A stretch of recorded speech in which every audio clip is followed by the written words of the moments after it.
د کندهار ژوندون ټلویزیون درنو د قدر وړ لیدونکو سلامونه مې قبول کړي. تمه لرم چې روغ جوړ خوښ او خوشحاله او د سالم صحت خاوندان به یاست. درنو د قدر وړ دوستانو بیا هم ډاکټر روغتیایي خپرونه ده. زه جعفر احمد سرشال د همدې خپرونې له لارې بیا هم ستاسو په چوپړ کې د هر کله په څېر بیا هم په خپرونه کې راسره ډاکټر صاحب محترم او ترڅنګ یې مولوي صاحب محترم هم راسره موجود دي. دا چې په خپرونه کې راسره کوم ډاکټر صاحب شته هغه ډاکټر صاحب محترم محمد صدیق خان دی او ترڅنګ یې مولوي صاحب حبیب الله عبید دی. نو تاسو دواړو ته ښه راغلاست وایي. مننه، خیر شه. ډېره زیاته مننه کوربدان. درنو د قدر وړ دوستانو، نن چې موږ بحث ورباندې کوو و ماشوم ته د مور شیدې ورکول، پر دې موضوع باندې بحث کوو چې د مور د شیدو اهمیت و ماشوم ته څومره دی. هم یې د طبابت له اړخه څخه دغه موضوع پلټو، څېړو او ترڅنګ یې هم د اسلام له اړخه څخه پر دې باندې مولوي صاحب محترم راته وضاحت راکوي. نو لومړی به راسو د ډاکټر صاحب محترم څخه به پوښتنې راپیل کړو، د هغه څخه وروسته بیا راځو و مولوي صاحب محترم ته. ډاکټر صاحب محترم که تاسو په دې اړه باندې نظر راته راکړئ چې د مور د شیدو ګټې و ماشوم ته او ترڅنګ یې و مور ته او ټولنې ته څه بولي؟ بسم الله الرحمن الرحیم. ګورئ، تاسو پوهېږئ کله چې ماشوم پیدا سي د مور په ځیګر کې شیدې هم پیدا کېږي. بلکل. چې دغه خپله د شیدو پیدا کېدل د ماشوم دپاره یو الهي تحفه ده. کله چې ماشوم پیدا نه وي خو د مور په ځیګر کې شیدې هم نشته. نو اوس د مور شیدې چې دي د دې بدیل نشته. که موږ وایو چې دا پلانکی رقم شیدې او دا مساوي دي، دا نشته. نو دا ورکول یوه ګټه خو دا ده چې موږ داسې شی ورکوو چې د هغه بدیل نشته. بله ګټه یې دا ده چې هغه شیدې چې دي د مور دا همیشه تیارې دي. بلکل. یعنی هیڅ وخت نه غواړي چې ته تیارې کړې، هغه تیارې پرتې دي. مازې بس کوچنی د مور ځیګر ته ور واچوه، شیدې دې وخوري. او بله چې دا کله چې ماشوم د مور شیدې روي، په دغه صورت کې د مور هورمونونه افرازیږي چې د دغه د هورمونونو د افرازېدو د خاطره د ولادت وروسته د خونریزۍ څخه جلوګیري کېږي. دا ټول یې ګټې دي. بلکل. او که راست ډاکټر صاحب محترم په دې اړه باندې هم دغه تاسو د شیدو اهمیت او ګټې راته ویلې، که راته ووایاست دغه ګټې یې و تاسو یادونه وکړه چې د مور د وجود څخه هورمونونه ازادېږي او ترڅنګ یې کوم د وینې بهېدنه چې هغه هم مخنیوی کېږي. که راته ووایاست خپله و ماشوم ته یې اهمیت څه دی او د هغه څخه وروسته یې و ټولنې ته اهمیت څه دی؟ د ماشوم یې خو ما تاسو ته وویله چې دا هغه غذا ده چې د دې بدیل نشته. بلکل. دا یې د ماشوم دپاره اهمیت دی. او ټولنې ته بیا دا دی چې فرض کړه که یو پلار ماشوم یې دغه نه لري، شیدې نه لري، مېرمن یې شیدې نه ورکوي، لري یې مګر ورکوي یې نه، ځکه دا نه درلودل داسې بیخي سوالیه ده. دا ډېر د نادراتو څه دی چې شیدې ونه لري. شیدې چې ماشوم یې شیدې هم شته. نو دغه دی چې د پلار چې کوم ګزاف مصارف کېږي، ډېر مصرفونه کېږي، شیدې خو نه هم چې ته فرض کړه د بازار څخه اخلې خو ارزانه نه دي. بلکل. که ته مایع شیدې رانیسې، د غوا شیدې، د بزې شیدې یا پوډرې شیدې، اګر د په پیسو دي. نو دا چې د مور شیدې که چېرې موږ ورکوو، دا خپله ګټه ده چې دا سپما وسوه. بلکل. او معاشرې ته بیا دا ده چې دغه ماشوم چې د مور شیدې خوري د دې د ناروغېدو دغه کم دی و امکانات یې کم دي. نو چې ماشومان ناروغه نه سي خو ډېر سالم ماشوم جامعې ته وړاندې کېږي چې دا د معاشرې دپاره یې ګټه ده. بلکل. ډېره زیاته مننه. او که راسو مولوي صاحب محترم ستاسو نظر خپله د مور د شیدو په اړه باندې د اسلام له نظره څخه کوم څه بولي؟ اعوذ بالله من الشیطان الرجیم. بسم الله الرحمن الرحیم. ربي اشرح لي صدري ويسر لي أمري واحلل عقدة من لساني يفقهوا قولي. فقد قال الله تبارك وتعالى: أعوذ بالله من الشيطان الرجيم. والوالدات يرضعن أولادهن حولين كاملين. وإذا قال الله تبارك وتعالى: فاسألوا أهل الذكر إن كنتم لا تعلمون. وقال رسول الله صلى الله عليه وصحبه وسلم: ألا كلكم راع وكلكم مسؤول عن رعيته، أو كما قال رسول الله صلى الله عليه وصحبه وسلم. محترم سرشال صاحب، الله جل جلاله په سورة البقره کې په 213 نمبر آیات شریف کې دا حکم مشتکوي چې مندې دي خپل اولادو ته پر 2 کاله شیدې ورکړي. بالکل. نو د اسلام د نظره د ماشوم حق هغه 2 کاله دی. 2 کاله مور مکلفه ده چې خپل ماشوم ته شیدې ورکړي. لاندې بیا مفسرینو د دې آیات شریف ډېرې مسائل راخیستې دي. مثلا یوه مسله دا ده چې که چیرې خدای نکرده یو ښځه طلاق کړه سي، د خاوند د خوا څخه طلاق ورکول سي، په دغه صورت کې هم تر څو چې عده پوره کېږي دا مور مکلفه ده چې د خپل ماشوم ته شیدې ورکړي. بالکل. او بله مسله دا ده چې که مور معتدي وي یعنی که په عده کې وي او که بغیر عدې وي، دا د دې ماشوم حق دی چې خامخا به د خپل ماشوم ته د مور شیدې ورکوي. نو د اسلام د نظره ټوله په دې باندې مکلف دي، د ټولو څخه عبارت یعنی مور او پلار په دواړه باندې په دې باندې مکلف دي چې دوی به 2 کاله د خپل ماشوم ته شیدې ورکوي، هغه هم په مشوره باندې. یو بله فقهي مسله راځي، سرشال صاحب وایي که چیرې د مخکې تر 2 کالو مور او پلار په دواړو پر دې باندې موافقه سره وکړه چې نور دې بچي ته شیدې نه ورکو، کوم مشکل حرج او شی نشته پکښې، ځکه دواړو پر دې باندې موافقه وکړه، خو منتها یوازې حق د چا وسوځل سو؟ د ماشوم وسوځل سو. او که چیرې داسې وي چې د دواړو موافقه نه وي، یعنی د دوی خپل په منځ کې صلاح نه وي، سره مشوره یې نه وي، نو په دې صورت کې مور یوازې نشي کولی چې ماشوم تر 2 کاله مخکې د پلار په اجازې څخه د شیدو څخه پرېږدي. بالکل. ډېره زیاته مننه.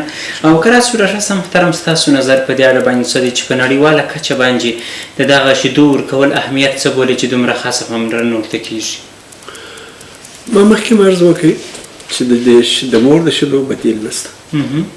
نو په نړیواله کچه هم چې موږ ګورو هغه ماشومان چې هغو د مور شیدې خوړلې، بالکل هغه چې دي هغه ماشومانو چې د مور شیدې نه یې خوړلې، هغه په ځوانۍ کې په غټوالي کې د هغو څخه قوي، ذهن یې ډېر قوي. حتی داسې وایي چې دا دغه چې دي اولې شیدې چې پیدا شي دا موږ تاسې چې کانډیاتې ورته وایو، بالکل یا ورجه ورته وایو.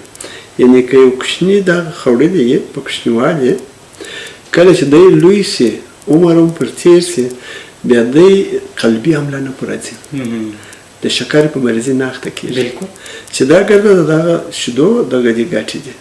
نو دا خو په ګرد دنیا کې ده، داسې نه دی چې یوازې په افغانستان کې ده، یوازې افغان ماشوم داسې دی. بالکل. نو دا نړیوال تاثیرات دي. ډېره زیاته مننه. او که راسو مولوي صاحب محترم، که تاسو په دې اړه باندې هم راته ووایئ چې د امام ابو حنیفه رحمت الله علیه نظر د مور د شیدو په اړه څه بولي؟ سرشال صاحب د مور د شیدو په هکله باندې د امام صاحب، امام ابو حنیفه صاحب او د صاحبینو اختلاف دی. د صاحبینو چې عبارت د امام محمد صاحب او د امام ابو یوسف صاحب څخه دي، دوی دواړه پر دې باندې دي چې د ماشوم حق د شیدو اړوند هغه 2 کاله دی. 2 کاله په دې آیات شریف باندې ثابت پر مور باندې فرض او واجب دي چې خپل ماشوم ته به تی ورکوي، مطلب شیدې به ورکوي. د امام صاحب رایه د وروسته نور آیاتونه په دې سورة البقره کې راځي، د هغه پر بنیاد او بعضې احادیث ته د هغه پر بنیاد باندې دا دي چې هلته د رضاعت مسله چې کوم وخت ثابتېږي هغه 10 میاشتې ښودل سوې ده. نو امام ابو حنیفه صاحب رایه دا ده چې مور کولی شي چې تر 2 کالو بلابود ماشوم ته شیدې ورکړي، مطلب 2.5 کاله پرې ورکولی شي، خو فتوا هغه پر 2 کاله باندې ده. یعنی معتمد قول دا دی په نیز د فقهاو چې 2 کاله پر مور باندې دا واجب او فرض ده چې خپل ماشوم ته به شیدې ورکوي. خو یوازې رایه د امام صاحب دا ده چې تر 2.5 کاله هم ورکولی شي. اوس که راسو دې ځای ته چې بالفرض 2 کاله خو واجب شو او فتوا هم پر 2 کاله ده د مذهب پر بنیاد باندې د فقهاو په نیز باندې، خو که چیرې یو مور راولاړه سي تر 2 کاله بلابود خپل ماشوم ته شیدې ورکړي، آیا په دې کې کوم مشکل شته یا ستونزه؟ نو د اسلام د نظره په دې مسله کې هیڅ مشکل او ستونزه نشته، خو په هغه شرط چې په اصطلاح د ماشوم وضعیت ته به کتل کېږي. که ماشوم ضرورت درلودی چې ماشوم ته باید د مور شیدې ورکول سي، تر 2 کاله اندازې هم زیاتوالی کولی سي چې مور ماشوم ته شیدې ورکړي. که ضرورت نه و، ښه خبره دا ده چې پر 2 کاله نور هغه شیدې ځینې بندې سي. خو د ضرورت پر بنیاد باندې د امام صاحب رایه دا ده چې تر 2.5 کاله پرې ورکولی سي. ډېره زیاته مننه. او که راسو له شخصه محترم، که موږ تاسې وګورو دلته د پوډري شیدو رول اوس په بازار کې ډېر سوی دی، په اصطلاح تجارت له اړخه څخه که ورته وګورو. که یوه اړخ ته وګورو، که چېرې په اصطلاح باندې زیانمن یې وبولو، نو ولې په هر درملتون کې شیدې پرچې ولې یو ماشوم ته ورکول کېږي، یو خبره ده. او که ګټورې وبولو، بیا د ډاکټران صاحبانو نظریات د شیدو د مور د شیدو په اړه باندې ډېر نظریات یې مثبت دي. که په دې اړه باندې راته ووایاست چې دا د پوډري شیدې و ماشوم ته زیانمنې بولئ، ګټورې ورته بولئ، که نه ګټه نه تاوه؟ داسې خبره ده چې د پوډري شیدې چې دی نه، هغه په هېڅ وجه د ترکیب یې داسې نه شي جوړېدلی لکه د مور د شیدو. دا چې په بازار کې مختلف کمپنیانو څخه مختلف شیدېګانې راځي، دا خو بیا د تجارت مسله ده. بلکل. نو هر تجار چې دی هغه خپل دغه آیټمو دپاره د خپل مال لپاره کمپاین کوي. او دا چې بیا په دواخانو کې پرتې دي، هغه بیا زموږ کمزوري ده، زموږ ډاکټرانو کمزوري ده. اوس د مثال په توګه ما کله په خپله نسخه کې چاته شیدې نه دي ورلیکلي، ځکه زه نه غواړم چې یو بل څوک بیا استناد وکړي چې ډاکټر صدیق لا لیکلي ده، ځکه زه نه یم موافق. اوس هغه شیدې چې فرض کړو موږ په شفاخانو کې د سوی تغذیې مریضانو دپاره لرو، هغه جلا د تداوی ترکیب دی، هغه د علاج شیدې دي، هغه عادي شیدې نه دي. اوس موږ د سوی تغذیې مریضان لرو چې هغه په کور کې علاج نه کېږي، په عادي خوراک کې علاج نه کېږي. نو دا هغه چې ډېرې قوي شیدې دي او خاصه دوی دپاره د دوا په شکل جوړې سوي دي، موږ د دې څخه استفاده کوو. نو که چیرې یو چاته موږ توصیه هم کوو د مریضۍ په خاطر، نو هغه چې د دوایي شیدې دي هغه ورته توصیه کوو. او پاتې دا چې بازار کې دونه ډېرې دي، دا خو نو د تجارت مسله ده، په هغې کې موږ مداخله نه شو کولی. بلکل، ډېره زیاته مننه. او که راسو مولوي صاحب محترم، ستاسو نظر په دې اړه باندې څه دی؟ که موږ تاسې وګورو، بېله شکه چې په هر کور کې مشران شته، خو په ځینو اړخونو کې په اصطلاح باندې د هغه د نجونو میندې یا ځینې مشرانې چې دي، و دا ښځینه طبقې ته وایي چې ماشوم ته شیدې مه ورکوه، کمزوری کېږي. اوس له داسې کمزوری سوی یو خبره ده نه، یا په اصطلاح باندې ډنګرېږي، یا خپله په عام اصطلاح که ووایم مېرمن د خاوند سره لږ څه په طبیعت باندې جوړه نه شي، سبا وایي شیدې نشته، یو 2 کوټې شیدې راوړه، یو اقتصادي ضربه ورکړي. ستاسو نظر په دې اړه باندې څه دی؟ دغه بهانې کول یا نه کول هغه جلا خبره، خو د اسلام د نظر څخه حکم څه بولي؟ سرشال صاحب دا کوم آیات شریف چې د سورة البقرې موږ تلاوت کوي، 233 نمبر آیات شریف دی چې الله جل جلاله فرمایي: والوالدات یرضعن اولادهن حولین کاملین.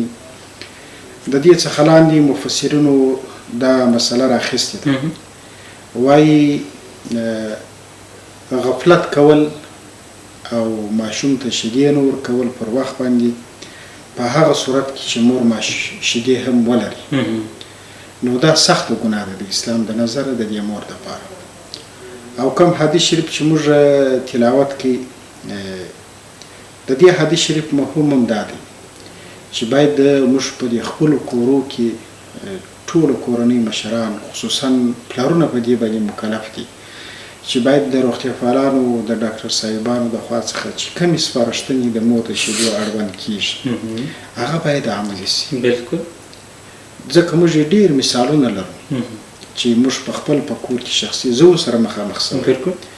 اوس مثلا زموږ په ټولنه کې دا رواج دی، ډېر ادب دی وي چې کوم وخت یو ماشوم پیدا سي، نو بیا د کورنۍ غړي راولاړېږي، دغه مور ته یې 40 ورځې سپیره شوروا کش کړي. رښتیا هم همداراز په هفته کې یو هګۍ ورکړی یا نه ورکړی، نو هغه د دې شي څخه پرهیز یا ودرېږي، چنې ناست باد کوي، هوا شیدې بادي کېږي.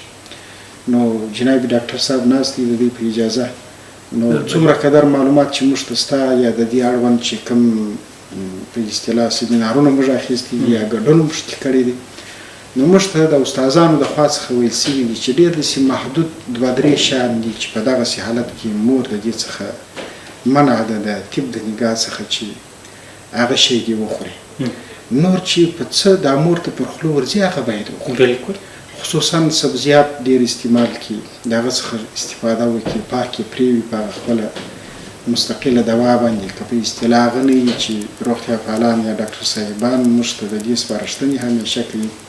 او د اسلام هم دا حکم دی چې مثال نظافت باید مراعات شي، ځکه چې الطهور شطر الایمان حدیث شریف دی. نو پاک پرېولل شي، که هغه نه وي په مالګه باندې. او په بغل کې دغه لوبیا د نخود دي، د دې څخه استفاده وشي. نو مور ته چې څومره قدر خوراک کولی شي باید وکړي چې څومره قدر هلته دا قوي شي. او اوبه ډېرې باید استعمال کړي، چې څومره قدر اوبه ډېرې څښي. اوبه ډېر رول لري د شیدو په ډېرېدو کې. نو سرشاد صاحب په دغه صورت کې چې یو مور غفلت کوي یا بهانه لټوي یو رقم او بل رقم، نو الهي مسؤلیت د دې مور پر غاړه دی چې هغه الهي حکم څخه دا لاندې کېږي. او په بغل کې هغه خیانت دې ته متوجه کېږي چې دا یې په خپل د خاوند سره یا د خاوند په مال په دولت کې دا یې کوي. بالکل. ډېره زیاته مننه کور ودان.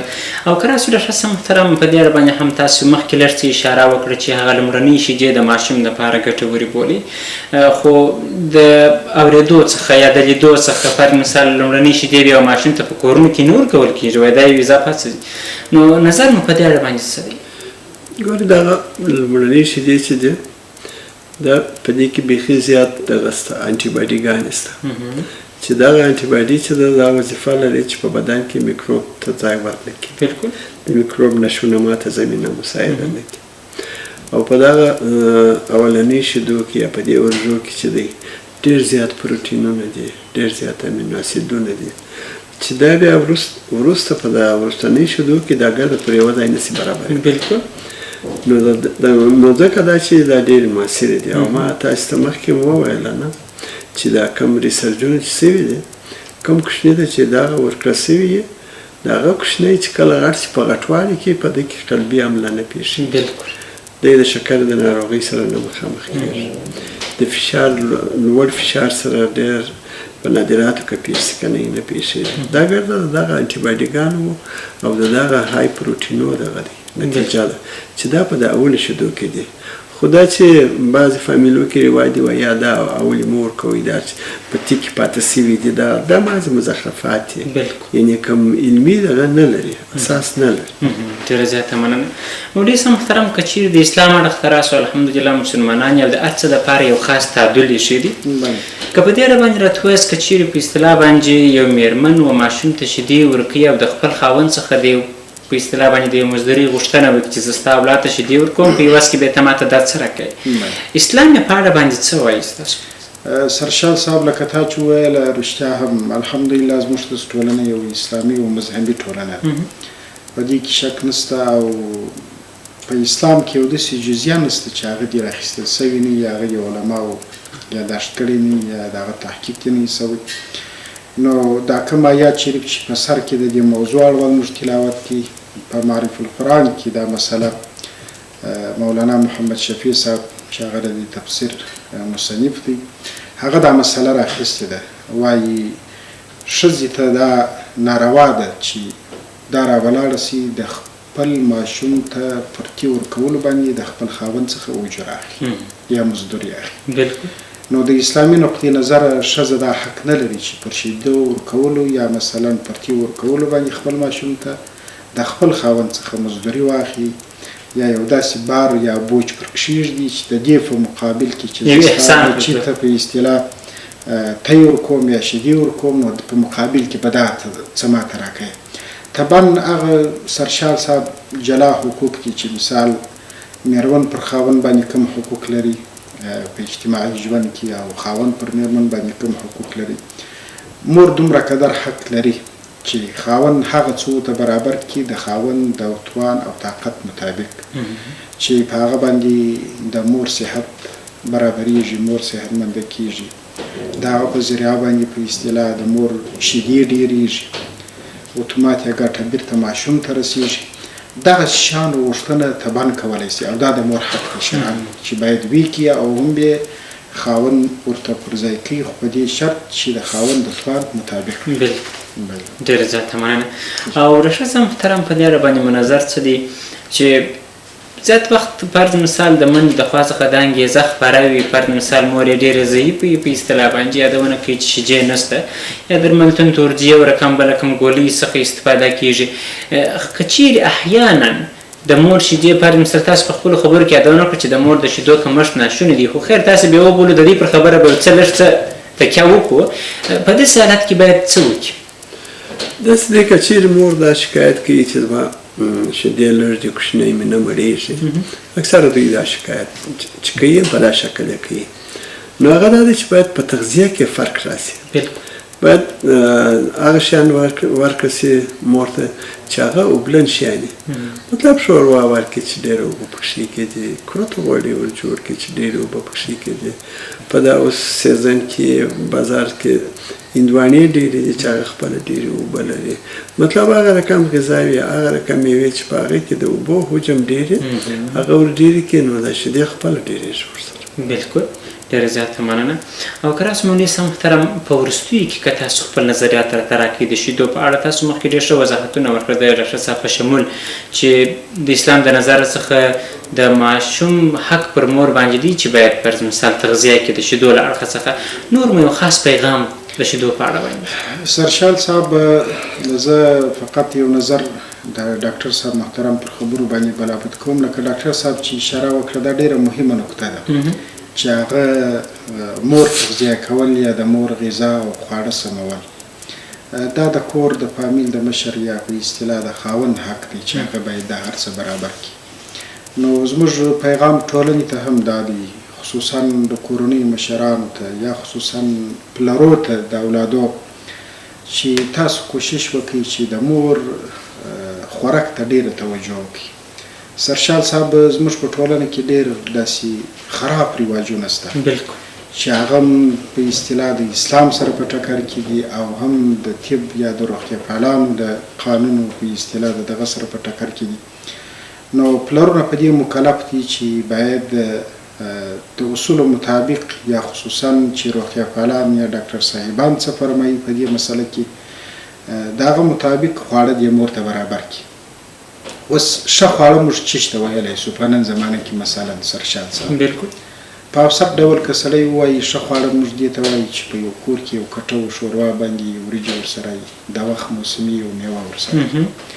نو که دا موږ داسې فرض کړو چې په میاشت کې به د یو فامیل په اوسط ډول څو ورځې دا شی په وسه پرې بلکل، خو تی فرض که څلور ورځې یو په هفته کې یو وارې به د کور مشر یا پلار د دې توانایي ولري چې ښه خواړه، یعنی مطلب دا چې یو شوروا یو وریجې یو د وخت موسمي میوه یې دا ورسره یې دا د خپلو کورنۍ اولادو ته برابره کړي.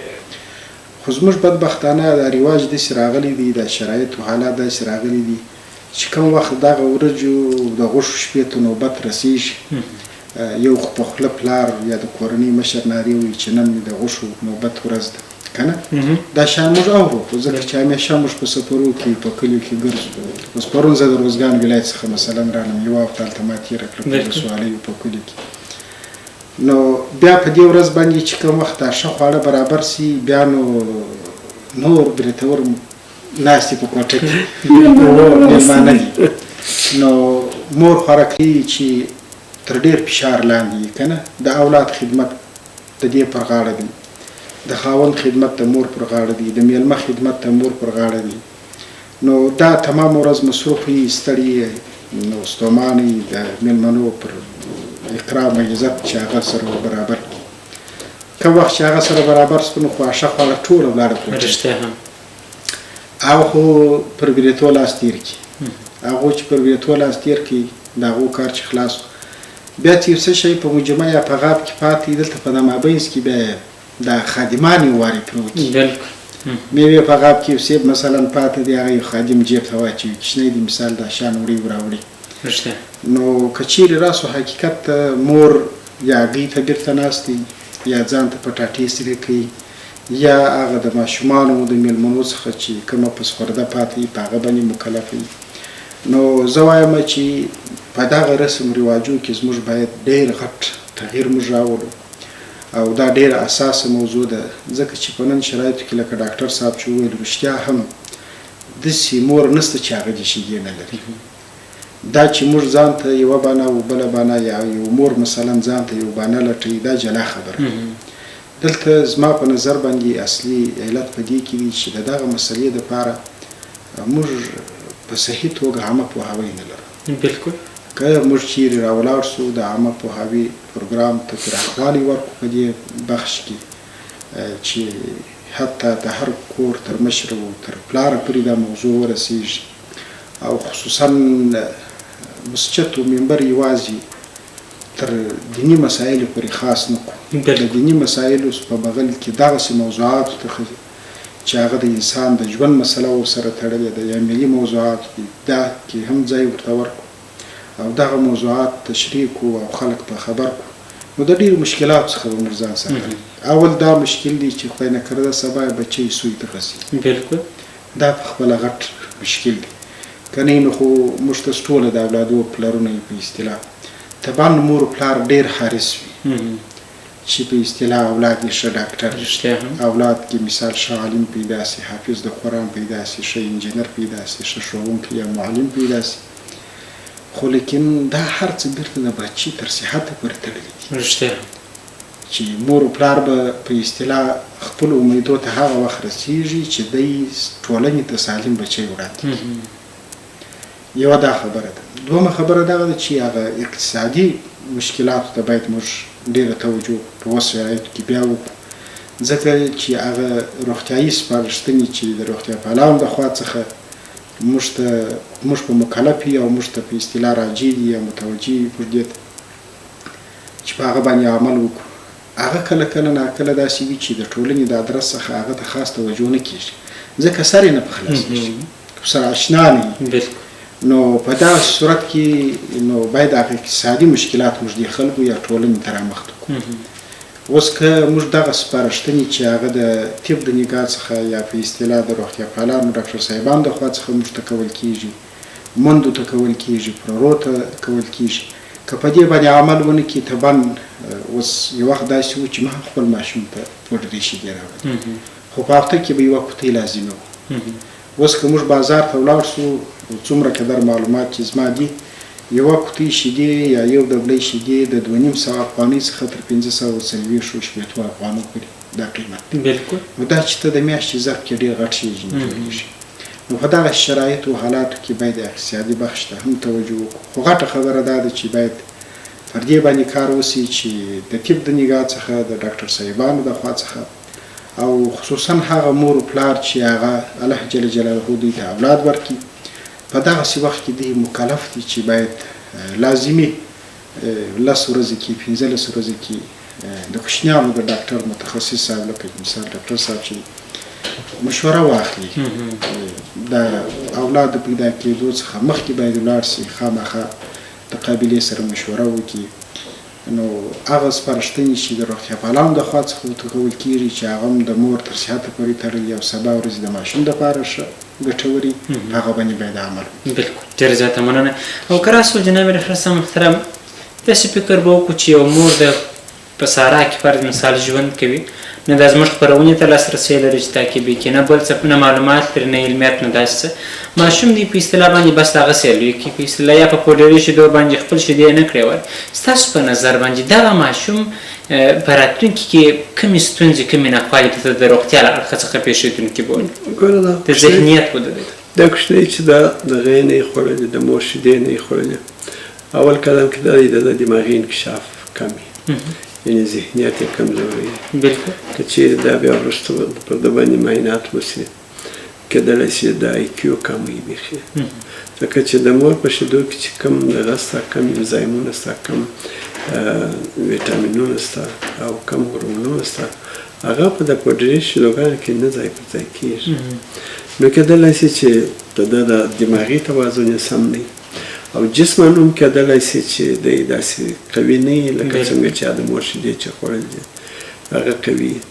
خو که موږ داسې فکر کوو چې په سارا کې ښځه ده د هغې شاید شیدې سمې نه یا دا بدن داسې جوړ خدای پاک داسې جوړ کړی دی چې کوم شیان چې ضرور دي شیدو دپاره هغه چې هر شی مور وخوري هغه د نباتي جوړوي مطلب ضرور نه دی چې حتما دا باید بادام وخوري جوز وخوري پستې وخوري کاجو وخوري یا چې د هندوانې زوړي وخوري مګر شان دي هغه جوړ شوی دی نو دا سکسال ډېره زیاته مننه کراس مولوي صاحب محترم په وروستي کې به داسې راته وایاست که چېرې موږ د منډې پر دوو کټګوریو باندې وویشو یو هغه منډې دي چې په اصطلاح باندې د مژندو خاوندې دي یعنې په کور کې صلاحیت لري د هر څه ده یو هغه منډې دي چې فرض مثال مژند یې وبوله چې نوي به یو کور ته ورغلي موږ تاسو ته خو نو په ټولنه کې معلومېږي چې خواښ او سر ډېر خاص رول لري په اصطلاح باندې که څه ووایي چې هره خبره وکړي امر یې منل کېږي چې مژور کور ته راسي جلا حکومت ولي شي بالکل دغسې ده داسې فکر وکړه چې دغه مژور چې په کور کې د